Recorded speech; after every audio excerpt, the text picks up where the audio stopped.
17장 희락이 넘치는 길.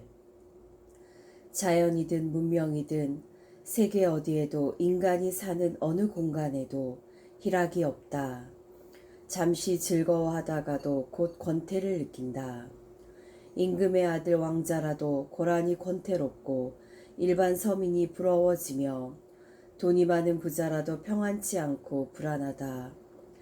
결혼식장에서 크게 입을 벌리면서 웃고 즐거워하던 그 순간은 어느새 사라지고 권태기를 맞이한다.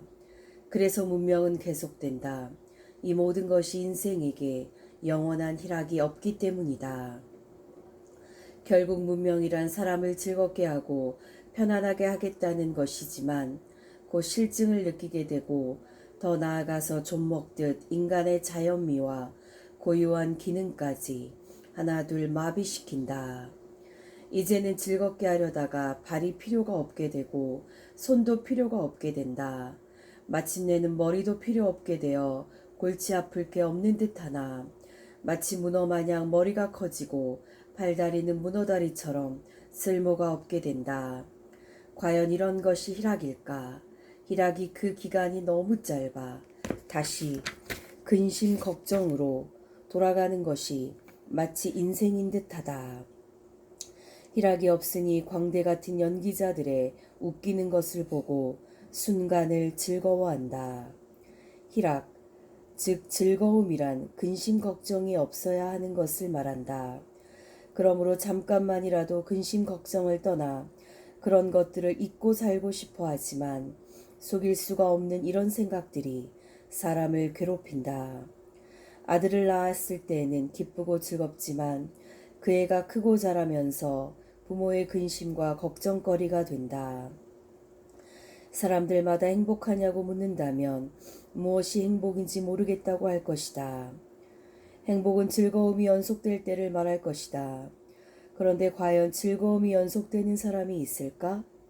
있는 사람은 있는 사람대로 근심 걱정 많고 높은 사람은 높은 자리만큼 근심과 걱정이 이만저만이 아니다.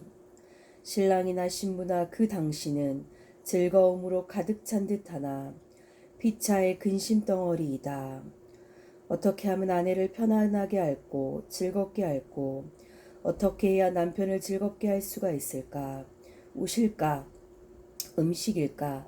극장일까? 쇼핑일까? 모두가 희락의 결핍증 때문에 병이 들어가고 있다. 사치하는 것도 원인은 희락의 결핍에서 오는 것이요. 술에 취하여 거리로 방황하는 사람도 역시 그러하다. 그런데 신자들도 교회에 와서 찬송도 하고 열심히 기도도 하지만 희락이 간 곳 없이 불만이 쌓이고 그래서 교회에 독버섯처럼 줄을 잇는다. 나도 어려서부터 가난한 데다가 너무나 많은 흉한 일들을 눈으로 보고 자랐고 생존을 위한 처지를 달래느라고 너무나 많은 무시를 당했다. 그때에 내게 무슨 희락이 있었겠는가. 친구들과 어울려 한바탕 웃기는 하지만 그것은 그때뿐이다. 그래서 가장 원하고 원했던 것은 차라리 세상에 없는 것이다 하여 자살을 몇 번이나 시도도 했다. 그런 나에게 어느 날 갑자기 들려온 교회 종소리가 나를 예수장이가 되게 했다. 예수를 믿겠다고 고백했던 그날부터 내게는 큰 변화가 생겼다. 그렇게 죽고 싶기만 했던 신세에 대해 다 잊고서 수년을 살았다.